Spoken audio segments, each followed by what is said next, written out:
Hello বন্ধুদের, চলে এসেছি নতুন একটা ভিডিও নিয়ে মুভি রিভিউ বস চ্যানেলে। তো আমি গতকাল দুটো মুভি দেখেছিলাম। তো তার মধ্যে একটা মুভি রিভিউ এখন করবো, সেটা হচ্ছে রোমান্টিক ড্রামার মুভি, সেটা দো দিওয়ানে শহর মে। সিদ্ধার্থ চতুর্বেদী এবং হচ্ছে মৃণাল ঠাকুর অভিনীত এবং হচ্ছে সঞ্জয় লীলা বনশালী প্রযোজিত মুভিটা। তো এই মুভিটার আগে স্টোরিটা বলি। স্টোরি কিছু নেই, যেহেতু রোমান্টিক ড্রামা মুভিতে স্টোরি কিছু নেই। বাট তার আগে স্টোরিটা বলার পর তারপর আমি সব এক্সপ্লেনেশন সব কিছু দেবো। অনেক কিছু এটা অ্যাকচুয়ালি এক্সপ্লেনেশন করবো তারপরে। তো মুভিটা ফার্স্টে আমি বলবো যদি কীরকম লেগেছে মুভিটা।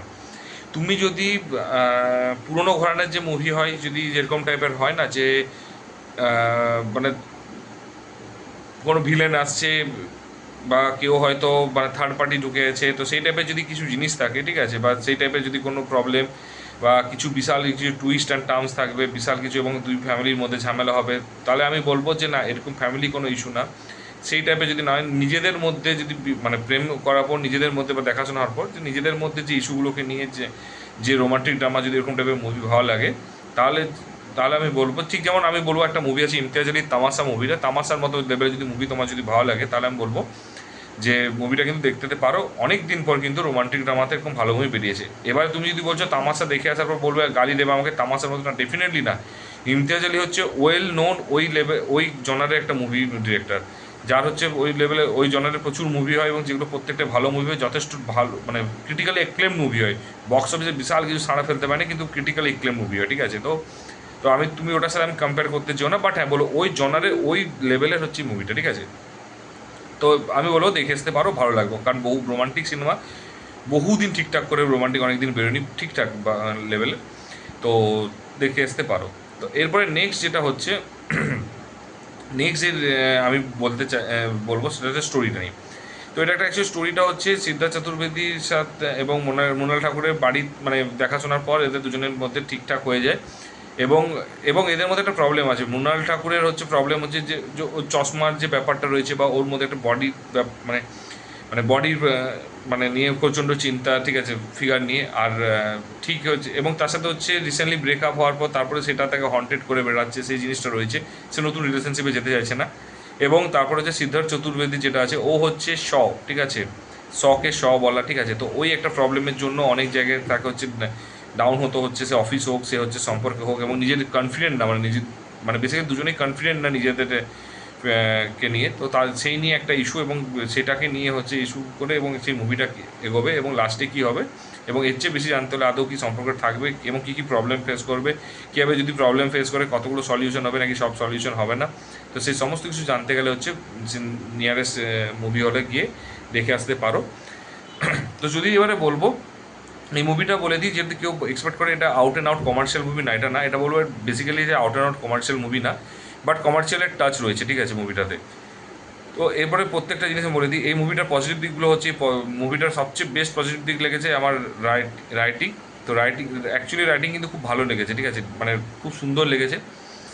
রাইটিংটা খুব সুন্দর, মানে বসিয়ে বসিয়ে লিখেছে, সুন্দর করে লিখেছে, ইন্টারেস্টিং যেটুকু দেখিয়েছে ইন্টারেস্টিং লেগেছে, ঠিক আছে, খুব সুন্দর, ঠিক আছে, খুবই মানে খুবই ভালো রাইটিং, ঠিক আছে। রাইটিং নিয়ে আমি কোনোদিন কোনো কথা বলবো না, যে রাইটিংটা খুব সুন্দর। এবার কাস্টিং মৃণাল ঠাকুরকে এখানে খুব মিষ্টি লেগেছে, এবং হচ্ছে সিদ্ধার্থ চতুর্বেদীকেও কিন্তু খুবই ভালো লেগেছে, এবং দুজনের কেমিস্ট্রিটা খুব ভালো লেগেছে, ফ্রেশ লেগেছে, ইউনিক লেগেছে, এবং এদের অ্যাক্টিং লেভেলে কিন্তু দারুণ হয়েছে।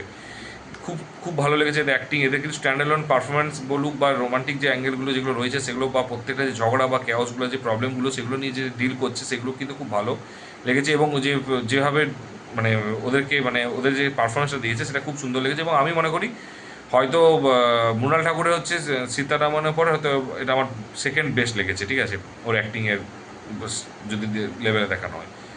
থার্ড থার্ড হচ্ছে মিউজিকটা হচ্ছে, সেটা হচ্ছে লোকেশন, যে লোকেশনটা রয়েছে বা সুন্দর যে জিনিসগুলো রয়েছে, ঠিক আছে, সেই লোকেশনগুলো হোক বা সেই জিনিসগুলো খুব ভালো লেগেছে লোকেশন হোক।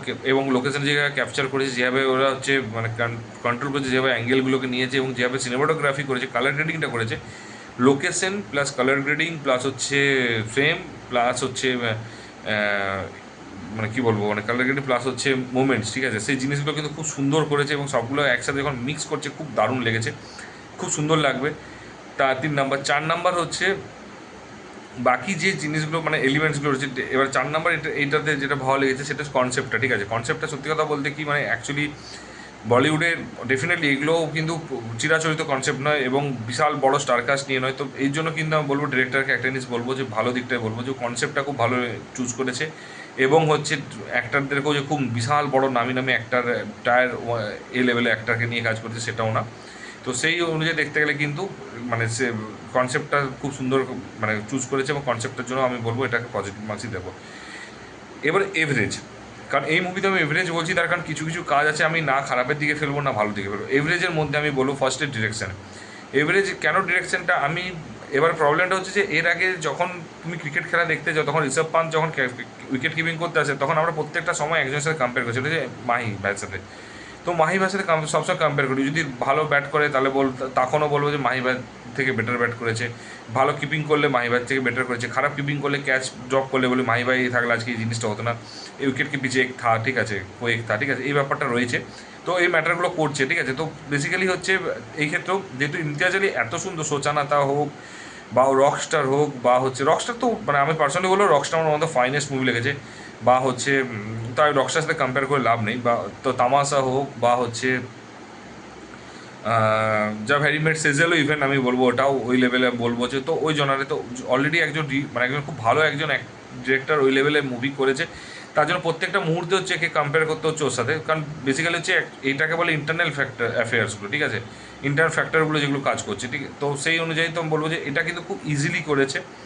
মানে তুমি যখন বলবে না যে ইস্যুগুলোকে দেখাবে সেগুলোকে না তোমাকে সেভাবে ওরা ডিটেলিং করতে পারেনি, ইস্যুগুলো ভালো দেখিয়েছে, ধরেছে খুব ভালো, রাইটিং যেটা বললাম রাইটিং স্কিলটা কিন্তু ভালো, বাট ওরা ডিটেলিং করতে সেটার জন্য ডিরেকশনের দরকার হয়, তো ডিরেক্টর কিন্তু সেই লেভেলে কিন্তু ডিটেলিং করতে পারেনি এবং সেটাকে যতটা তুমি কতটা ডিপ এবং কতটা ইমোশনের সাথে খেলবে সেই জিনিসটা তুমি কিন্তু করতে পারেনি। মানে ও কী করছে, একটা ইমোশনসটা কিন্তু পিক লেভেলে যেতে পারছে না, মিড লেভেলে এভারেজ লেভেলে গিয়ে আটকে আছে, ওকে পিক নিয়ে যেতে পারছে না, পিক লেভেল নিয়ে যেভাবে ইয়ে হয়েছে, এটা তামাশার যে জিনিসগুলো রয়েছে নিজেদের মধ্যে ব্যাপারটা, দিব্যা পাডুকোনের সাথে রণবীর কাপুরের যে ব্যাপারটা রয়েছে, তো পিক লেভেলে নিয়ে যেতে পারছে না, ও সবসময় একটা সার্টেন টাইম যাচ্ছে এবং সেখানে গিয়ে আটকে আছে এবং সের জন্য কি হচ্ছে, এবং এর ফলে তার একটাই কারণ ডিটেলিং করতে পারছে না, তো সেটা একটা সবচেয়ে মানে এভারেজ লেগেছে, ডিরেকশনটা খুব এভারেজ লেগেছে। সেকেন্ড যেটা হচ্ছে রোমান্টিক ড্রামাতে যেটা মেন ফোকাস করে সেটা হচ্ছে ইমোশনস, ঠিক আছে, সেম জিনিস ইমোশনসটাকেও নিয়ে ওরা হচ্ছে সেইভাবে খেলতে পারেনি, ইমোশনস হোক বা যে ড্রামাটা যেটা আছে সেগুলোতে কোনোটাই যে বিশাল ভালো খেলে দিয়েছে, যে বিশাল এক্সট্রাঅর্ডিনারি খেলেছে সেটা না, আবার বিশাল লো লেভেলে খেলে সেটাও বলবো না, ওর দুটোর মাঝখানে মিডিল লেভেলে রেখে দিয়েছে, তো যেটা হচ্ছে আমার মনে হচ্ছে এটা ড্রব্যাক, ঠিক আছে। তো এই দুটো যদি না থাকতো মানে দুটো যদি একটু বেটার করতো তাহলে মুভিটা সিরিয়াসলি বলছি দারুণ হতো, ঠিক আছে। তার কারণ এই টাইপের এগুলো কিন্তু সেই টাইপের মুভি নয় যে ভিলেনের এন্ট্রি হবে বা ছেলে বড় লোক বা মেয়ে বড় লোক আর ছেলে গরিব লোক ভাইস ভার্সা ব্যাপারটা, যে তাদের মধ্যে একটা কাস্ট একটা অকাতের মানে অ্যাকচুয়ালি মানে লেভেলের একটা ডিফারেন্সিয়েশন আছে, ডিফারেন্স আছে, সেরকম কিন্তু নয়, এটা পুরোপুরি ব্যাপারটা হচ্ছে নিজেদের মধ্যে ব্যাপার। তো এগুলোকে ডিপ ডাউন ডিটেলিং যেতে হতো এবং ডিটেলিংয়ের সাথে ইমোশনসটাকে নিয়ে ডিটেলিং যখন তুমি করতে তখন এগুলো ডেফিনেটলি হচ্ছে এটা ডিটেলিং করলেই এটা ইমোশনস তুমি ফিল করতে ঠিক করে সেভাবে যদি ইমোশনস ফিল করলে সেটা ড্রামা হিসাবে কাজ করতো, তো ওই জিনিসটা তাহলে দেখা যেত। তো এই দুটো জিনিস আমার এভারেজ লেগেছে। এবার হচ্ছে নেগেটিভ দিক বেসিক্যালি কিন্তু বলবো না খুব নেগেটিভ দিক, বাট তাও আমি বলবো এটা মেন একটা নেগেটিভ দিক, সেটা হচ্ছে রোমান্টিক ড্রামা মুভিতে যেটাতে হয় সেটা হচ্ছে গান, ঠিক আছে, মিউজিক কিন্তু কোনোটাই কিন্তু বিজিএম হোক বা গান হোক সেই লেভেলে গান নেই, কারণ রোমান্টিক ড্রামাতে ডেফিনেটলি অপ্রাসঙ্গিক গানও আমি চাইছি না, বাট কিছুটা প্রাসঙ্গিক গানও চাই। তো সেই জিনিস যেমন দো দিওয়ানে শহর মে যে গানটা যেটা ইউজ করেছে সেটা কিন্তু আরেকটু বেশি রিউজ করতে পারতো, আরেকটু বেশি ইউজ করতে পারতো, কিছু কিছু ইমোশনস কিন্তু ওটা ইউজ করলে কিছুটা অ্যাড অন হতো, বাট সেটা এরা করেনি, যেটা আমার মনে হচ্ছে যে এটা করলে বেটার হতো, আমার পার্সোনালি মনে হয়। এটা গেলো ফার্স্ট একটা প্রবলেম, এবং ওইটা এবং তার সাথে গানও যে খুব একটা মানে মন ছুঁয়ে যাওয়ার মতো গান বা একটা বিশাল ইন্টারেস্টিং গান যে করেছে সেই টাইপের গান নেই, যেটা গানটা মিসিং আছে, আমার মনে হয় সেটা থাকলে আরও বেটার হতো, আমার পার্সোনালি মনে হয় যে সেটা থাকলে অনেক বেটার হতো এবং অনেক ভালো এক্সিকিউশন করতে পারতো, তো সেটা আমার মিসিং আছে আমার মনে। থার্ড যেটা হচ্ছে এই মুভিটার যেটা হচ্ছে আমার মনে হচ্ছে ইন্টারনাল ফ্যাক্টরসের মধ্যে একটা এক্সটার্নাল মানে কমার্শিয়ালিটিটা ঢোকাতে দিয়েছে, অফিসে যে প্রবলেমগুলো ফেস করছে, তো সেই জিনিসগুলো এরা দেখিয়েছে, ঠিক আছে, সেগুলো আমার মনে হয় যেগুলো অনেকটাই টাইম ওগুলোকে ওয়েস্ট করেছে, আমি মনে করি ওই জিনিসগুলোকে ওয়েস্ট না করে ওই জিনিসগুলো প্রবলেমেটিক না দেখিয়ে নিজেদের মধ্যে যে প্রবলেমগুলো সেগুলোকে দেখাতে পারতো, সেগুলোকে আরও ডিটেলিং করতে পারতো, সেগুলোকে আরও ইমোশনালি খেলতে পারতো, তাহলে আমার মনে হয় বেটার হতো, ঠিক আছে। তো ওই তিনটে জিনিস আমার নেগেটিভ লেগেছে, দুটো জিনিস আমার এভারেজ লেগেছে, বাকি চারটে জিনিস আমার পজিটিভ লেগেছে। এবারে এইগুলো কিন্তু সবগুলো আমার একান্তই আমার মনে হয়েছে আমার একান্তই, ঠিক আছে? তোমাদের হয়তো ভালো লাগতে পারে বা খারাপ লাগতে পারে। তো যাই হোক, তোমরা যদি অলরেডি দেখে থাকো মুভিটা, তাহলে কীরকম লেগেছে সেটা বলো। যেগুলো আমার এভারেজ লেগেছে সেগুলো কি তোমাদের আমার সাথে এগ্রি করছো কিনা সেগুলো অবশ্যই কমেন্ট বক্সে জানিও। বা তোমাদের যদি কোনো একটা নতুন মনে হচ্ছে নেগেটিভ দিক অ্যাড করতে বা পজিটিভ দিক অ্যাড করতে মনে হচ্ছে তোমাদের, সেটা অবশ্যই কমেন্ট বক্সে কমেন্ট করে জানিও। আর যদি ভিডিওটা ভালো লেগে থাকে তাহলে ডেফিনেটলি বন্ধুদের মধ্যে শেয়ার করো, এবং বন্ধুদেরকে লাইক কমেন্ট করতে হলে তাকেও শেয়ার করতে হবে যদি ভালো লেগে থাকে। তবে এইটুকু বলবো, রোমান্টিক মুভি, এই মুভিটা কিন্তু তোমরা হলে গিয়ে দেখতে পারো যদি তোমাদের মনে হয়, কারণ এটা ভালো মুভি, ভালো এন্টারটেন করবে, ভালো মুভমেন্ট ক্রিয়েট করবে, এবং সিনেমাটা দেখার পর এর এন্ডিংটা কিন্তু খুব ভালো লাগবে। এবং আরেকটা হচ্ছে এভারেজের লেভেলে রয়েছে একটা, সেটা ইন্টারভেল সিনও, কিন্তু এটা একটা যে জায়গাটা ইন্টারভেলটা দিয়েছে সেটা কিন্তু মানে ফিল করতে পারা যাবে না। ইন্টারভেল সিনটা এতটাই মানে কম ইন্টারেস্টিং বানিয়েছে, তো সেই দিয়ে দেখতে গেলে মানে খুব বিশাল হাইফাই করতে পারেনি। তো এটা একটা এভারেজ দিক রয়েছে।